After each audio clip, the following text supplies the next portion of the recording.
할렐루야. 오후 예배에 오신 우리 성도님들을 주님의 이름으로 환영하고 축복드립니다. 한 여학생이 밤 늦은 시각에 집에 오고 있었습니다. 그런데 어떤 남자가 계속해서 이 여학생을 쫓아오는 것이었어요. 그래서 두려움에 떨던 이 여학생은 맞은편에서 오는 잘 모르는 아주머니에게 이렇게 말했습니다. 엄마, 나 너무 늦었지? 오늘 친구들이랑 약속이 있어서 늦게 들어왔어. 그러자 뒤에 따라오던 남자가 아주머니에게 다가와서 이렇게 말했습니다. 엄마, 얘는 누구야?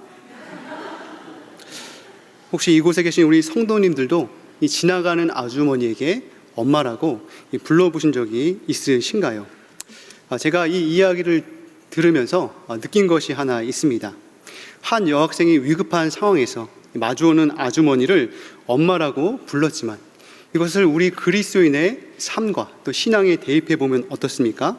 우리가 하나님 아닌 것에 하나님으로 섬기고 있고 우리가 하나님이 아닌 것에 경배하고 있는 건 아닌지, 우리가 하나님도 섬기고 세상을 섬기는 이 두 주인을 섬기고 있지는 않은지 우리 자신을 되돌아보게 됩니다. 예수님께서는 율법 중에서 어느 계명이 크니까 라고 하는 이 율법사의 시험에 무엇이라고 대답을 하십니까? 마태복음 22장 37절, 예수께서 이르시되 내 마음을 다하고 목숨을 다하고 뜻을 다하여 주 너희 하나님을 사랑하라 하셨으니 이것이 크고 첫째 되는 계명이요 둘째도 그와 같으니 내 이웃을 내 자신같이 사랑하라 하셨으니 이 두 계명이 온 율법과 선지자의 강령이니라. 이 바라기는 이곳에 계신 저와 대강교회 성도님들이 우리의 마음을 다하고 뜻을 다하고 목숨을 다하여 하나님 한 분만을 사랑하고 하나님 한 분만을 경외하는 저와 여러분 되시길 바랍니다. 하나님을 향한 우리의 신앙 고백이 신실하고 변함없이 한평생 하나님만을 온전히 섬기는 저와 여러분 되시기를 주님의 이름으로 축복드립니다. 오늘은 베드로의 신앙 고백이라는 제목으로 이 주는 그리스도시요 살아계신 하나님의 아들이니이다 라는 베드로의 신앙 고백과 이에 대한 예수님의 축복과 유임에 대해서 함께 하나님의 말씀을 나누고자 합니다. 첫째는 신앙 고백은 우리의 심장, 생명, 우리의 삶을 요구합니다. 오늘 본문의 예수님께서는 이 가이사랴 이 빌립보라고 하는 이 마을에 이르게 됩니다. 이 가이사랴 빌립보는 이 팔레스타인에서 가장 최북단에 위치한 곳으로 이 갈릴리 바다에서 약 북쪽으로 이 40km 떨어진 아주 아름답고 조용한 마을이라고 합니다. 이것은 구약시대 행운의 바알이라고 하는 뜻의 이 바알가스라는 이름으로 불려진 곳으로 풍요와 다산, 농사와 이 전쟁의 신인 바알을 숭배했던 곳이었습니다. 그리고 그 뒤를 이은 이 그리스인들은 이곳을 살림과 야수의 신이라고 하는 이 판의 이름을 새겨서 숭배하여 그 이름을 따라 이곳을 파네아스라고 불렀다고 합니다. 이 헤롯 대왕은 자신에게 이 땅을 준 이 로마 황제, 즉 아우구스투스 황제를 위해 멋진 대리석으로 이 황제 신전을 지어줬으며 그의 아들 분봉왕 빌립은 이 디베료 가이사, 즉 이 티베리우스 황제에게 경의와 아첨을 표하기 위해 이곳 이름을 가이사라고 그렇게 고치고 자기 이름 이 빌립보를 더하여서 이 가이사랴 빌립보라고 명명하였습니다. 이처럼 팔레스타인의 최북단에 위치한 아름답고 조용한 마을이었지만 이 가이사랴 빌립보는 바알, 판, 로마 황제 등 여러 신들을 숭배했던 유서 깊은 곳이었습니다. 그리고 예수님께서는 이 아름답고 조용한 마을이었지만 여러 신들을 숭배했던 이곳 빌립보 가이사랴에 이르러 그의 제자들에게 사람들이 자신을 어떻게 생각하는지를 묻습니다. 그러자 제자들은 어떻게 대답합니까? 어떤 사람들은 예수님을 세례 요한이라 하고, 또 어떤 사람은 엘리야라 하고, 또 어떤 사람은 예레미야 하고, 또 어떤 사람은 이 선지자 중에 한 사람이라고 그렇게 대답을 합니다. 이러한 대답은 예수님 당시에 사람들의 예수님에 대한 인식을 우리가 엿볼 수 있습니다. 헤롯을 비롯한 몇몇 사람들은 회개하라, 천국이 가까이 왔느니라라는 임박한 천국과 심판과 회개를 선포한 예수님을 죽은 세례 요한이 다시 살아났다라고 그렇게 착각했습니다. 이 엘리야는 이스라엘의 불의와 그리고 이스라엘의 타락에 맞서 싸운 용맹한 선지자로 죽음을 겪지 않고 하늘로 승천한 이 선지자였죠. 이 말라기 선지자에 따르면 이 메시아가 오기 전에 그분의 길을 준비하고 그분의 길을 닦는 이 엘리야를 다시 보낸다고 했는데 이 사람들은 예수님을 엘리야라고도 그렇게 보기도 했습니다. 또한 예레미야는 이 남유다의 죄악과 멸망을 예고하며 동족으로부터 비난과 고초를 겪었지만 눈물로 울부짖었던 이 눈물의 선지자였죠.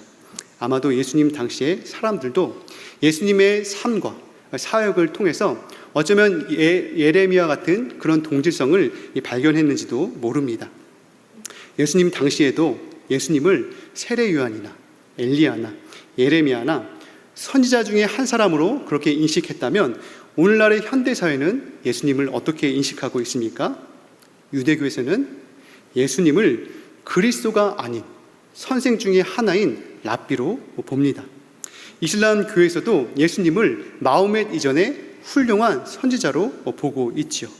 또 많은 사람들도 예수님을 석가나 공자나 소크라테스와 같은 인류의 훌륭한 스승, 뛰어난 성인, 도덕군자로 보고 있습니다. 그리고 이들의 공통점은 무엇입니까? 예수님께서 참 인간이시지만 참 하나님은 아니다라고 하는 견해이지요. 그러나 예수님의 질문의 의도는 그를 따르는 그의 제자들이 어떻게 예수님을 알고 있는지 확인하는 데 있었습니다.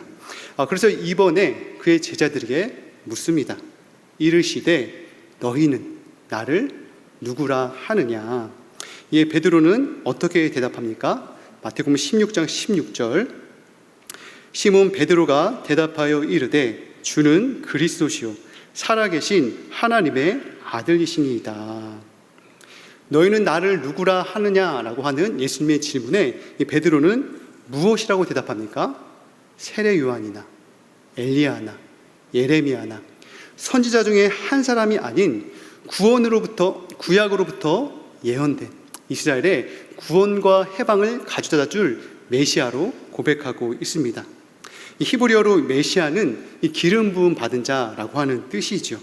이 그리스도는 이 히브리어의 메시아의 헬라어 번역어입니다.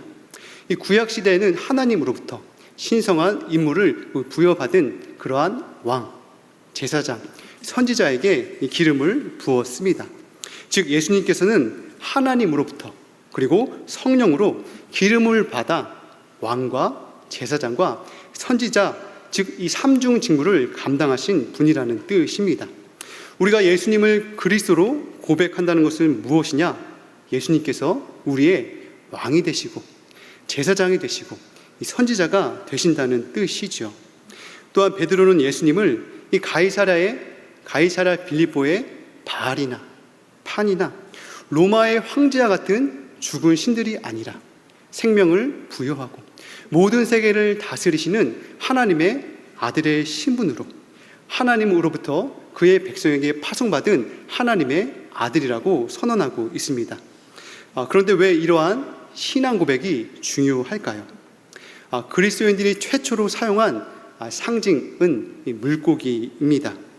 제자들 중에서 이 어부 출신이 많아서인지 아니면 사람을 낚는 어부가 되리라라고 하는 그런 예수님의 말씀을 상기하고 싶었는지는 잘 모르겠지만 이 물고기는 그리스도인의 상징이었습니다.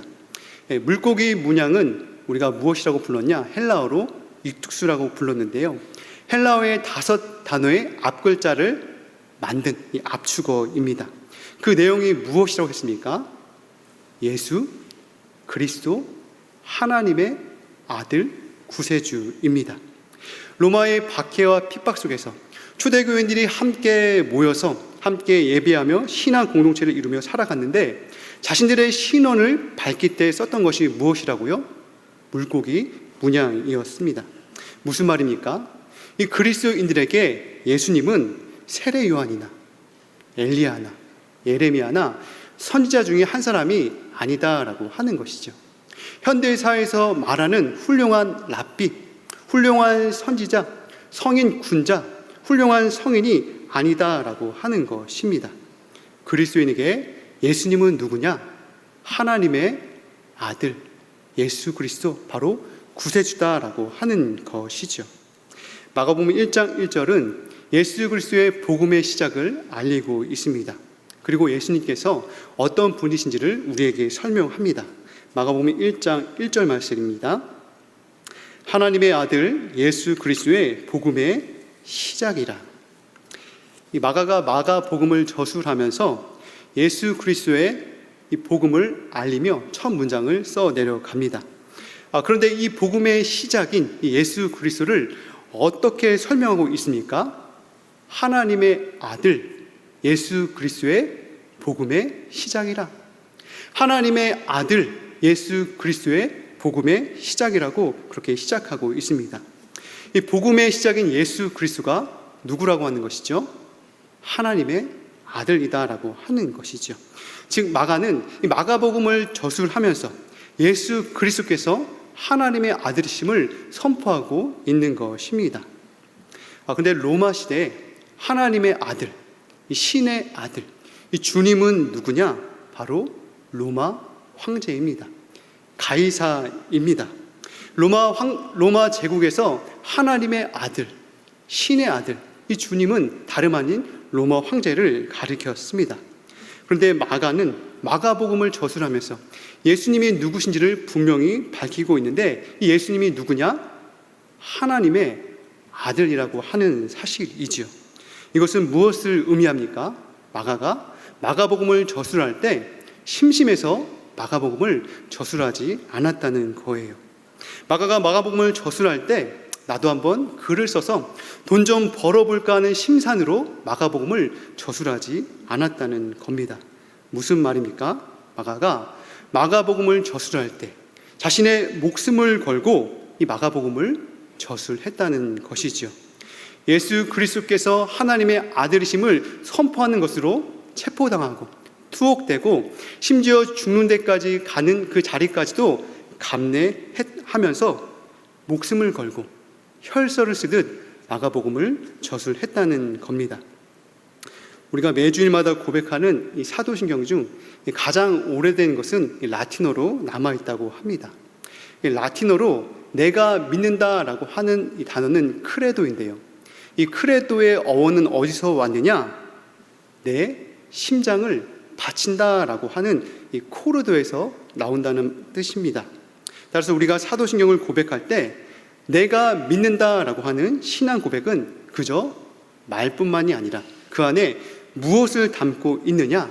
나의 심장, 나의 생명, 나의 삶을 하나님께 바친다라고 하는 그런 의미가 내포되어 있습니다. 나의 심장, 나의 생명, 나의 삶을 하나님께 바치고 하나님께 의탁하고 하나님께 나의 삶을 온전히 드린다라고 하는 그런 의미가 들어있다라고 하는 것이죠. 이곳에 계신 저와 대강교회 성도님들이 말로만 그치는 신앙 고백이 아닌, 말밖에 안 되는 그런 신앙 고백이 아닌 말을 넘어 우리의 심장, 우리의 생명, 우리의 삶을 다하여서 하나님을 사랑하고 또 하나님께 우리의 삶을 드리고 그 하나님만을 섬기는 저와 여러분 되시기를 주님의 이름으로 축원드립니다. 둘째는 우리의 연약함과 부족함을 감싸 안으시는 주님입니다. 베드로의 신앙 고백에 예수님께서는 바요나 시모나 내가 복이 있도다라고 말씀하십니다. 우리가 잘 알고 있듯이 베드로는 예수님을 향해 주는 그리스도시요 살아계신 하나님의 아들이시니다라고 하는 훌륭한 신앙 고백을 합니다. 그러나 베드로는 예수님께서 곧 자기 자신이 장로들과 대제사장들과 서기관들에게 고난을 받고 죽임을 당하고 제3일에 살아나야 할 것을 이야기하셨을 때 어떻게 합니까? 마태복음 16장 22절 베드로가 예수께 붙들고 항변하여 이르되 주여 그리 마옵소서 이 일이 결코 주께 미치지 아니하리이다. 예수님께서 자기 자신이 장로들과 대제사장들과 서기관들에게 버림받고 고난을 받아 죽임을 당하여 3일 만에 다시 살아나겠다라고 하는 이야기를 들었을 때 이 베드로는 어떻게 하느냐? 주여, 그리 마옵소서. 이 일이 주께 일어나지 않을 것입니다 라며 예수님을 붙들고 항변합니다. 여기서 붙들고의 원어의 뜻은 무엇이냐? 이 베드로가 예수님을 자기의 몸쪽으로 잡아 당겼다는 뜻이지요. 또한 항변했다라고 하는 뜻은 이러한 설득과 만류가 일시적인 것이 아니라 계속해서 끈질기게 예수님을 만류했다는 의미입니다. 왜 그렇죠?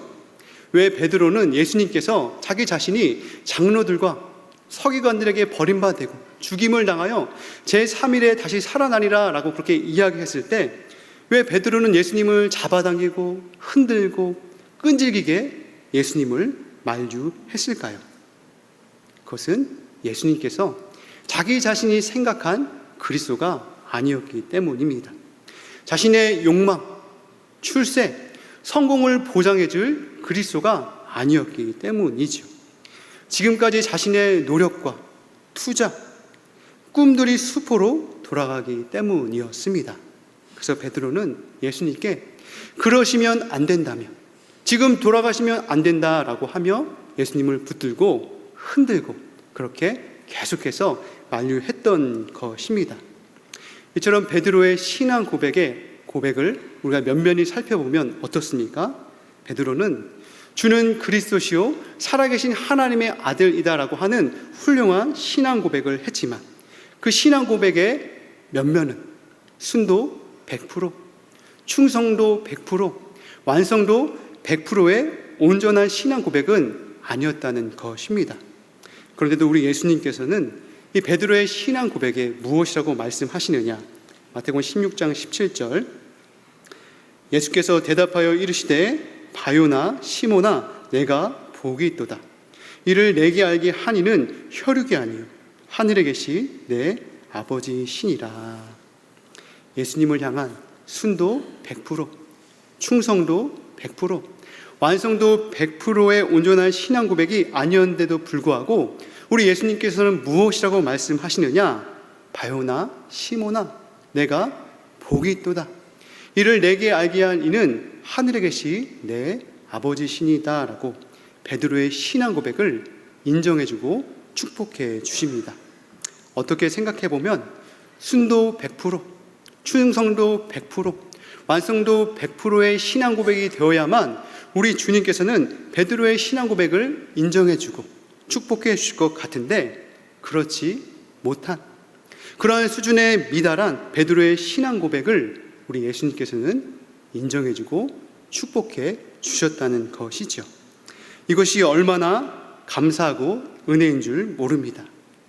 우리는 그럴 만한 자격, 조건, 흡족하게 할 만하게 해드린 게 없는데 뒤집어 보면 얄팍하고 조건적이고 자신의 이기에 충실한 것 뿐인데 우리 주님께서는 우리의 연약함, 우리의 부족함, 우리의 실패와 한계까지도 알고 계시는 주님이라는 것입니다.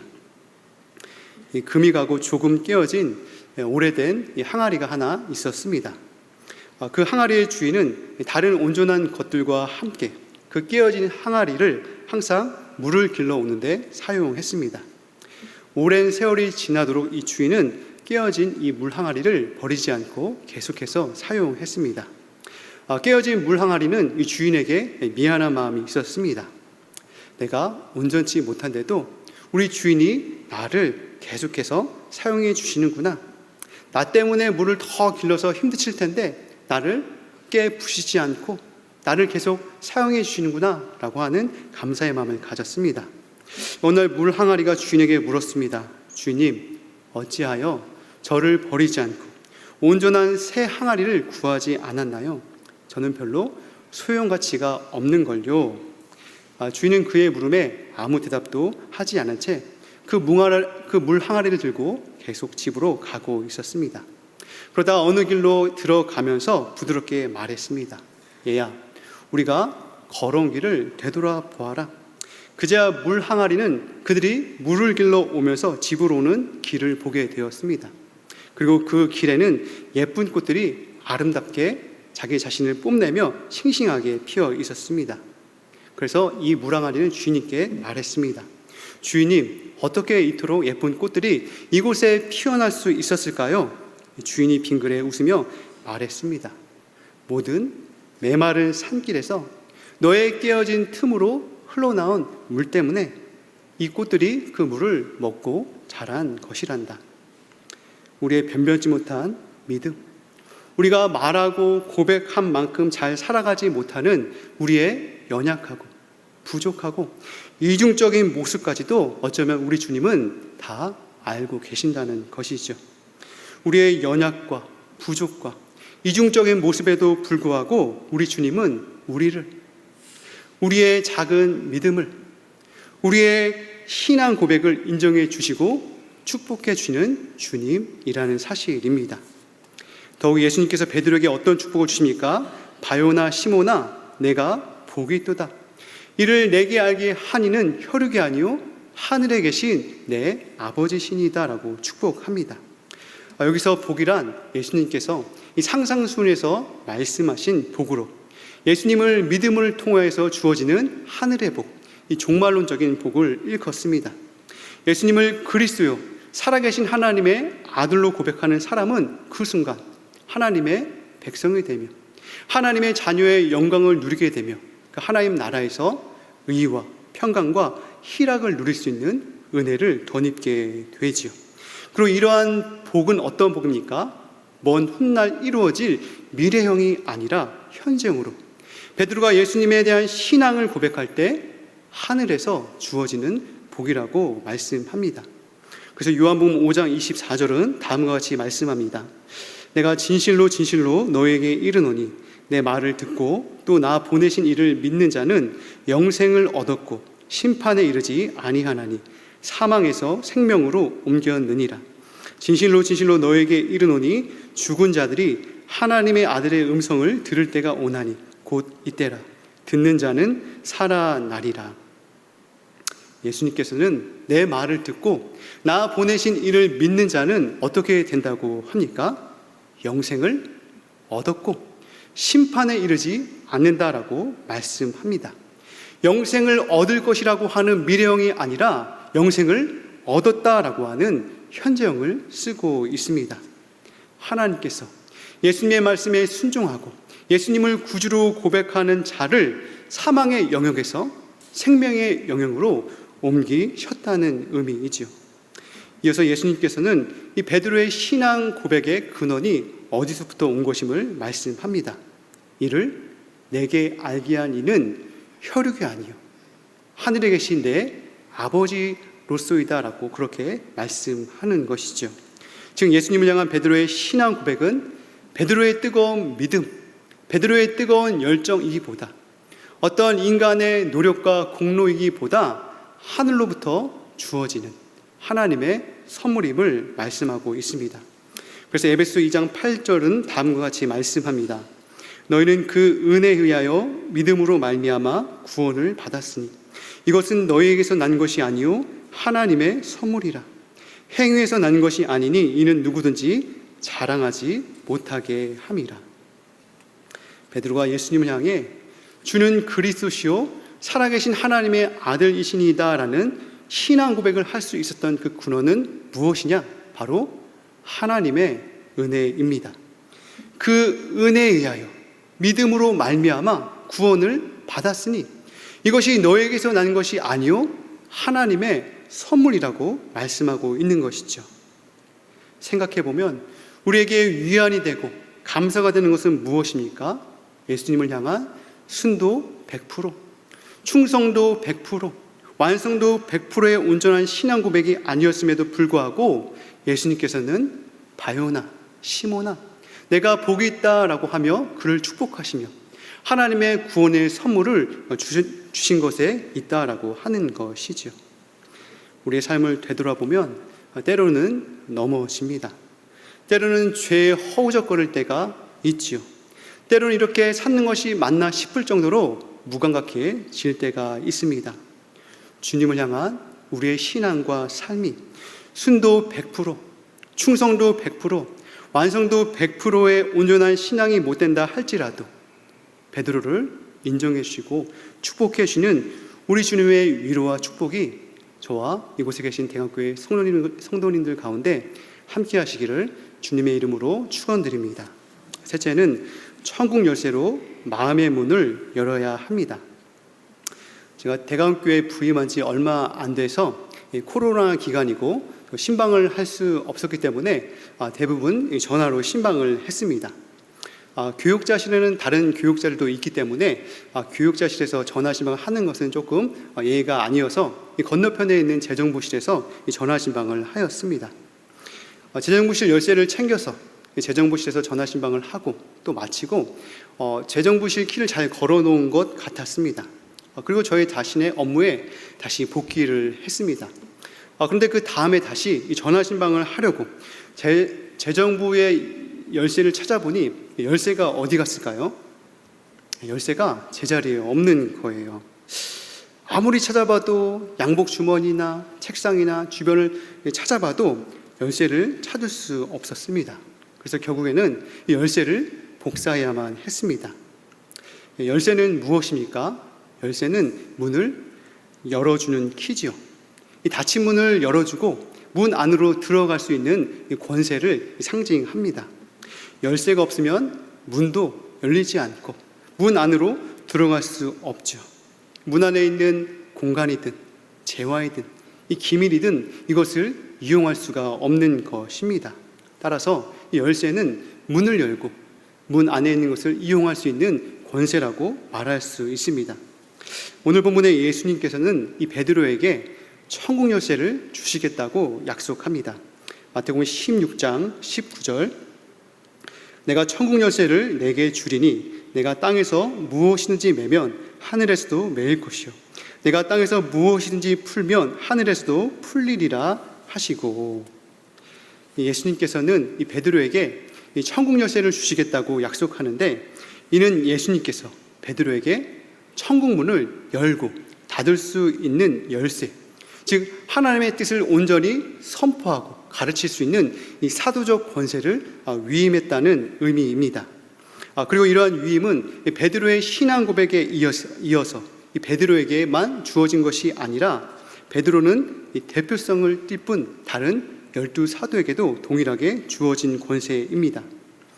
마태복음 23장에서 예수님은 이 서기관들과 이 바리새인들의 외식을 비판하면서 그들이 자기 손으로 천국 문을 닫고 자신들도 들어가지 않고 천국에 들어가려 하는 자들도 회방한다며 그들을 책망하시죠.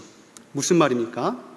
서기관과 바리새인들이 예수님을 미쳤다, 바알세불이다라고 하며 예수님을 배척했을 뿐만 아니라 잘못된 가르침, 잘못된 사상으로 백성들을 오도했다는 것입니다. 즉 이 맹인이 맹인을 인도한 결과 모두 구덩이에 빠졌다는 것이지요. 그러므로 서기관과 바리새인들은 천국 문을 자기 손으로 닫고 자기도 들어가지 않고 천국에 들어가려 하는 자들도 회방한다며 예수님께 책망을 듣습니다. 따라서 천국 열쇠는 무엇이냐, 무엇을 메고 풀어야 하는지에 대한 올바른 선포와 가르침이 천국을 열고 닫을 수 있는 키라고 하는 것입니다. 그리고 이것은 죽음을 이기시고 부활하신 예수 그리스도의 복음 전파와 밀접하게 관련되어 있습니다. 왜냐하면 오순절날 성령께서 강림하셨을 때 베드로를 필두로 하여서 사도들에게 성령의 능력이 힘입어 예수 그리스도의 죽음과 부활, 즉 복음을 증거한 결과 그로 인해 예루살렘 교회, 사마리아, 안디옥, 소아시아, 로마에 이르기까지 교회가 탄생했기 때문입니다. 즉 예수님께서 베드로에게 주신 천국 열쇠는 복음에 의거한 올바른 가르침과 선포를 의미합니다. 따라서 복음 전파는 천국 문을 열고 닫을 수 있는 키라고 말할 수 있습니다. 이 새로운 전도라는 책을 보면 이 저자는 이 필립스의 당신의 하나님은 너무 작습니다라고 하는 이 책에 대한 주장에 동의하는 부분이 나옵니다. 그러면서 저자는 무엇이라고 말하느냐? 당신의 하나님은 너무 작습니다라는 책을 인용하면서 우리는 복음을 너무 작게 만들다고 하는 것이죠. 더 나아가 우리는 복음을 축소시킬 뿐만 아니라 하나의 상품으로 만들기까지 한다라고 그렇게 지적하고 있습니다. 복음은 거친 들판에서 자유로운 바람과 같으신 이 성령의 매개체가 되어야 하는데, 우리는 복음을 돈벌이를 위한 상품으로 판매할 때가 많다라고 하면서 그의 주장에 동의하고 있습니다. 얼마 전 제가 뉴스 기사를 보았는데요, 이 수년간 이 식사비, 이발비, 목욕비를 올리지 않는 이 착한 가게에 대한 이 소개를 하는 기사를 보았습니다. 청년들이 주로 찾는 가격의 김치찌개 가격이 얼마일까요? 청년들이 자주 찾는 가게의 김치찌개 가격이 3,000원이라고 합니다. 3,000원이면 푸짐한 김치찌개를 먹는다고 합니다. 목욕탕 가격은 얼마일까요? 목욕탕은 4,000원이라고 합니다. 2018년도에 3,000원이었던 것을 4,000원으로 한번 올렸는데, 최근 비누값이 계속 오르면서 재정난의 허덕이지만 그럭저럭 운영을 하고 계신다고 합니다. 이발비는 얼마일까요? 7,000원, 염색비는 8,000원이라고 합니다. 어떻게 생각해 보면 이 저가 공약으로 아이템이나 시설이 노후화되고 투자 대비 이익 발생이 생기지 않을 것을 위해, 현상 유지를 위해 이 저가 공약을 펼칠 수 있다고도 생각이 들었습니다. 그러나 또 한편 이 착한 가게를 운영할 수 있었던 이유는 이 사장님들의 철학이 아닐까라는 생각이었습니다. 취업을 준비하고 있는 취업 준비생들을 위해, 조금 더 어려운 이웃을 위해, 또 주변의 어르신들을 위해서 돈도 좋지만 돈보다 다른 가치를 더 위에 두는 이 사장님들의 철학이 이 착한 가게를 운영하게 하지는 않을까 생각이 들었습니다. 제 친구 중에, 모교의 친구 중에, 이 친구는 상고를 나오고 20살 때부터 서울에 올라와서 호텔 주방장을 일했던 친구입니다. 열심히 20대부터 호텔에서 고생하면서 30대에 자기 일식집을 차렸는데요, 지금 이 친구가 가지고 있는 가게가 신사동, 설해마을, 삼성동, 여의도, 제주도, 이 젊은 나이에 그렇게 일식집을 운영을 하고 있습니다. 그래서 가끔 친구들이 만나면, 야, 너 이렇게 돈을 그렇게 많이 벌기 위해서 어떻게 노력하냐라고 이렇게 이야기했더니, 이 친구는 돈을 많이 벌기보다 그저 요리를 연구하고 요리 상품 개발하는 게 너무 재밌다라고 하는 것이죠.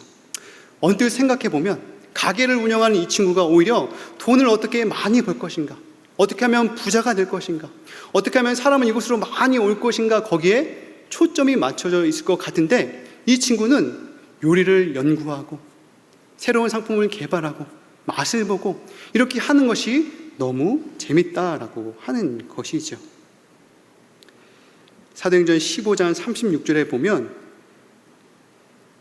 다음과 같은 말씀이 나옵니다. 며칠 후에 바울이 바나바더러 말하되, 우리가 주의 말씀을 전한 각 성으로 다시 가서 형제들이 어떠한가 방문하자 하고, 이 바울과 바나바가 1차 선교 여행을 마치고 그가 다시 이 형제들이 어떻게 지내는가 다시 방문하자라고 그렇게 이야기를 합니다. 그래서 바울은 다시 2차 여행을 통해서 1차 전도 여행을 통해 만났던 그 형제들을 다시 재방문하게 되는 것이죠. 우리가 코로나 기간을 거치고 다시 잠잠해질 줄 알았던 이 코로나가 재확산 중에 있습니다. 아직도 교회를 나오고 싶은데 교회를 나오지 못하는 사람들이 있어요. 제가 주변의 이야기를 들어보면 머리로는 알겠대요. 머리로는 교회를 가야 되는 것 안다고 합니다. 근데 실제적으로 교회에 나오는 게 쉽지가 않다고 해요. 그동안 오랜 시간, 많은 시간들을 그저 조금 편안하게, 조금 안일하게 신앙생활을 해와서 다시 새롭게 시작한다라고 하는 게 굉장히 어렵다고 이야기했습니다. 우리에게 필요한 것이 무엇입니까?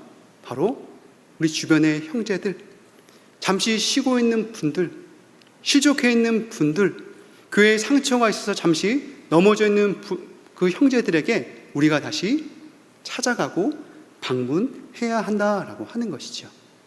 교회라고 하는 것이 단순한 영적 성장뿐만 아니라 단순한 양적 성장을 추구하는 것이 아닌 그 안에 본질을 추구하는 것이 있어야 한다라고 하는 것이죠.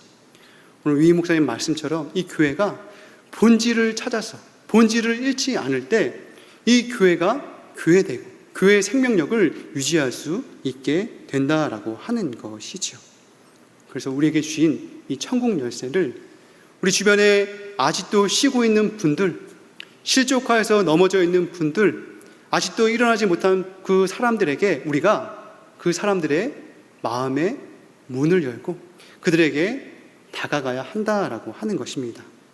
이곳에 계신 저와 우리 대강교회 성도님들이 그렇게 우리에게 맡겨진 복음 전파, 이 천국 열쇠를 가지고 우리 주변에 쉬고 있는, 아직 실족해 있는 그분들에게 찾아가 마음의 문을 여시는 저 여러분들 되시기를 주님의 이름으로 축원드립니다.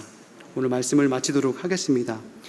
이 베드로의 신앙 고백을 통해서 우리 역시 우리의 신앙 고백은 그저 말뿐인 신앙 고백이 아니라 우리의 심장, 우리의 생명, 우리의 삶을 바치며 우리의 연약과 부족함을 감싸시는 그 주님 앞에 우리가 온 마음 다해서 그 하나님을 사랑하는 저 여러분 되셨으면 좋겠습니다.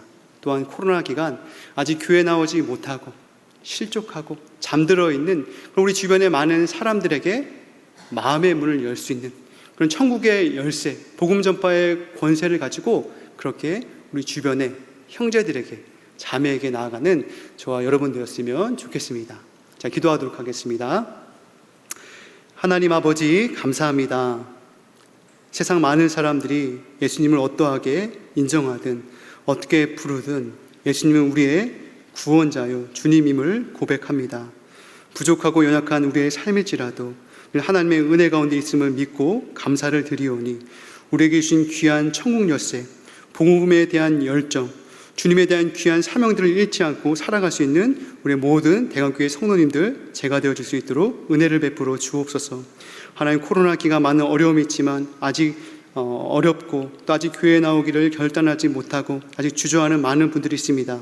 우리에게 복음에 대한 열정도 주시고 그 많은 형제 자매들을 찾아가 함께 기도하고 위로하며 함께 공동체 신앙을 이뤄갈 수 있는 우리 모두가 되어줄 수 있도록 우리 대강교회 가운데 은혜를 베풀어 주옵소서.